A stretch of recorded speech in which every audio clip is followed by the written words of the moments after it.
What was it like to get up there and finally make that decision known and declare your intent to go to the draft? It was a relief to get up there and be able to, tell them what I decided. As it got closer and closer to the time, I was nervous. I was like, it's here. The day's here. And so when I went in there, it was a relief, and it went well. Why do you think you were nervous? I guess because I had so many fans. I seen so many fans asking me to stay, and the biggest thing about it was just me knowing that I'm starting to become a man now. Got to go live in the real world. It was a big decision for me, business decision and life-changing decision for me. How much of the decision was yours? Solely you taking input from family, from coaches, but at the end of the day, how much of it was your decision? All of it. Well, I'd say 90% of it was my decision, honestly, because my family and everybody told me to make the best decision for myself. I thought about it every day. I really thought about it a lot during the season too, because I would hear noise from everywhere, and so it was something that I had started to think about as the weeks kept coming. Because I was steady having great games, and I was like, dang, it might have a big decision at the end of the season whether I'm gonna stay or leave. So as we finished the season up, I had already thought about it for a while, and I had already kind of, with all the stuff that was going on with Coach Strong, I was like, yeah, it's probably best if I just leave. Your brother, for most of your life, he's been the star. He's been the guy getting the headlines. He was the guy that was more sought in terms of recruiting. He was the Foreman brother that seemed to be the most coveted. How has he handled you now, having your moment, you becoming a star? He's handled it well. I feel like, we've been so competitive our whole life. And, for me to take off the way I did this season, he's been really supportive. I'm able to talk to him about anything. We never had like a deep conversation about me leaving and, being away from him and stuff like that. So this past weekend we had a really great talk about it.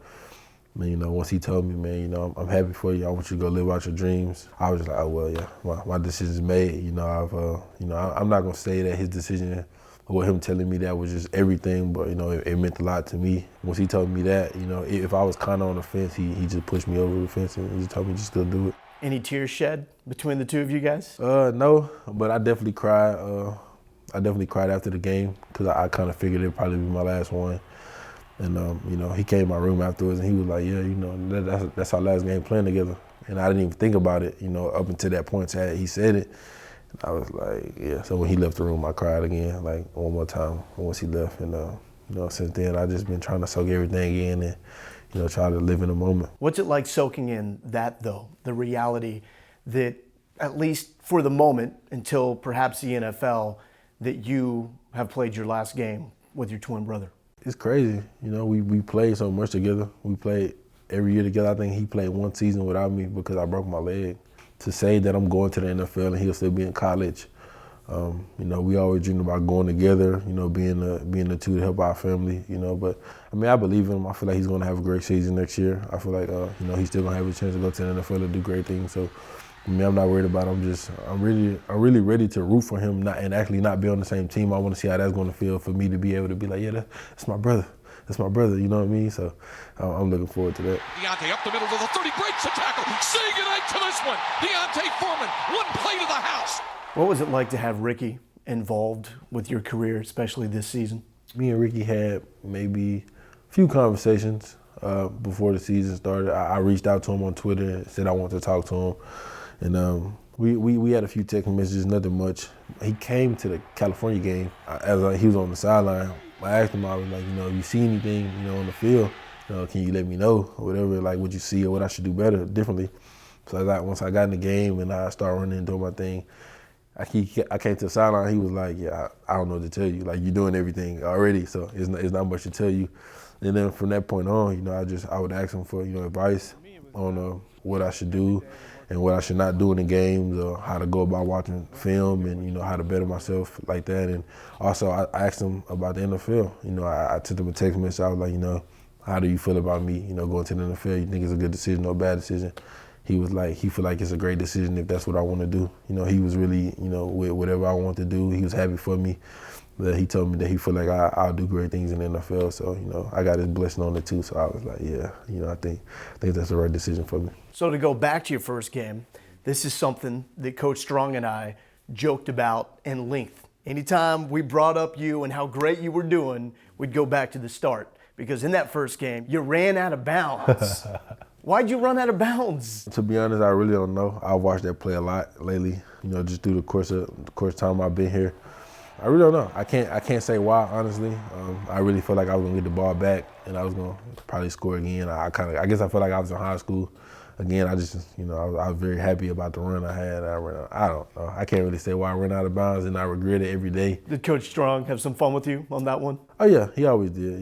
Yeah, him and Coach Robinson when he was here, he would always tell me, you ran out of bounds and you was overweight. That's why you ran out of bounds. You got tired and stuff like that. But I mean, it's my first time. But I told him that I wouldn't run out of bounds again, and I did.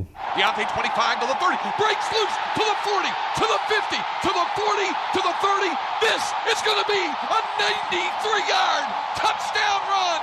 Deontay Foreman all the way.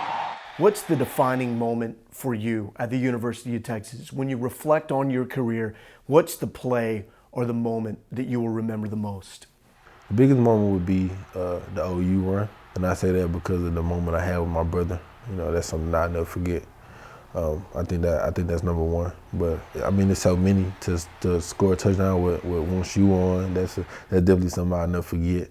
The feeling that I had, rushing for 1,000 yards out here at DKR, and also rushing for my 2,000-yard mark out here too, at home in front of the home fans. That's something that I'll never forget. So I have a few, but I would say the OU game was definitely number one. So finally, career here at Texas is done. When we go back 15, 20 years from now, and we talk of Deontay Foreman on the field here for the University of Texas, how do you want that story to go? I mean, first of all, I want to be remembered as one of the best backs to come through here. Somebody that worked tremendously hard on the field, off the field. I gave him my all. People counted me out. I was a person that fought through adversity, and I guess that's it.